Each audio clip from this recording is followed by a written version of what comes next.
Alors l'espèce d'extraterrestre que vous avez là, c'est une invention extraordinaire, ça s'appelle une vidéo à 360 degrés.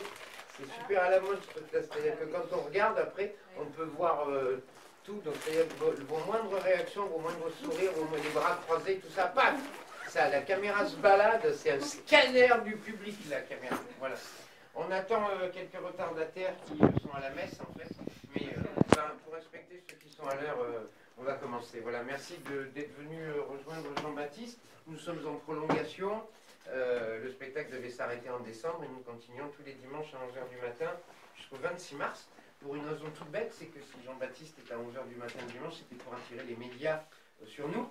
Et on a pensé que le fait de créer un horaire à 11 h du matin pour un spectacle qui n'est pas les Schtroumpfs, il n'y a que les enfants qui s'intéressent au spectacle le dimanche matin et les parents qui les accompagnent. Donc voilà, on a attiré l'attention comme ça. Ce résultat, Jean-Baptiste a eu l'occasion de faire l'émission de télé Jackie avant Noël. Il a eu l'occasion de faire pas mal d'émissions de radio. Puis il était en direct du Salon de l'Agriculture hier, parce que France 3 est venu dimanche dernier filmer le spectacle.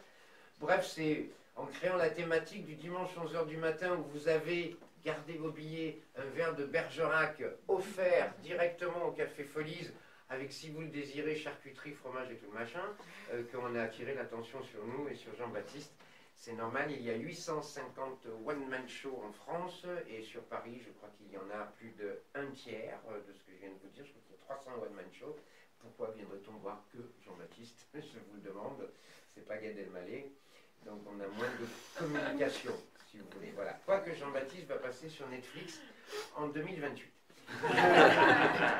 Je voudrais aussi attirer l'attention sur le fait que c'était volontaire de notre part de créer cet horaire, parce que Jean-Baptiste est une révélation de candidature depuis l'année dernière. Nous travaillons ensemble depuis plus d'1 an, et il va être à Lyon à partir du 4 avril pour plus de 200 représentations, 6 fois par semaine, du mardi au dimanche, au célèbre café-théâtre Le Boui-Boui à Lyon, qui est l'équivalent du Point Virgule à Paris, où Foresti et plein d'autres ont démarré.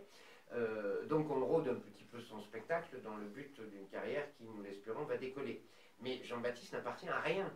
Ce n'est pas un one-man show au sens traditionnel du terme, c'est pas un humoriste, c'est pas non plus un monologue de théâtre, mais c'est aussi un comédien et du théâtre. Il est inclassable. Le fait est qu'il nous raconte sa propre histoire, et puis qu'on pisse dans notre culotte tellement on rigole, quoi. Mais il nous raconte sa propre histoire, c'est pas des sketchs, pourtant il fait plein de personnages, mais il n'appartient à personne. Alors évidemment, il faut du temps pour faire connaître quelqu'un qui crée un style nouveau. Et c'est pour ça qu'on s'est installé tous les dimanches matin à 11 h et que c'est une petite salle aujourd'hui, mais on vous remercie d'être venu. Mais d'habitude, c'est on refuse du monde. Hein. Bon, c'est pas grave.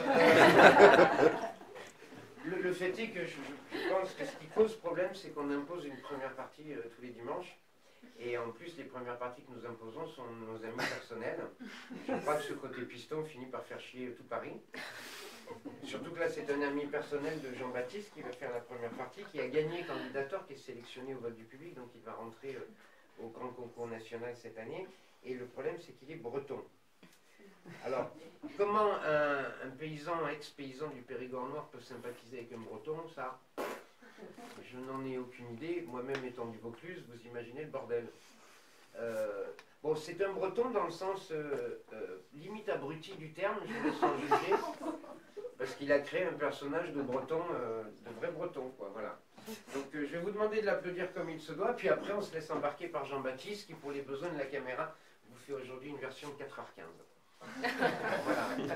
Vous allez garder les bras croisés, j'essaie de vous dérider depuis 5 minutes, là, et mon cul sur la commode, quoi, si j'ai bien compris, hein. Jean-Baptiste, je vais le prévenir qu'il y a un premier rang de merde. Il va falloir t'accrocher, Jean-Baptiste, il y a un premier rang de merde.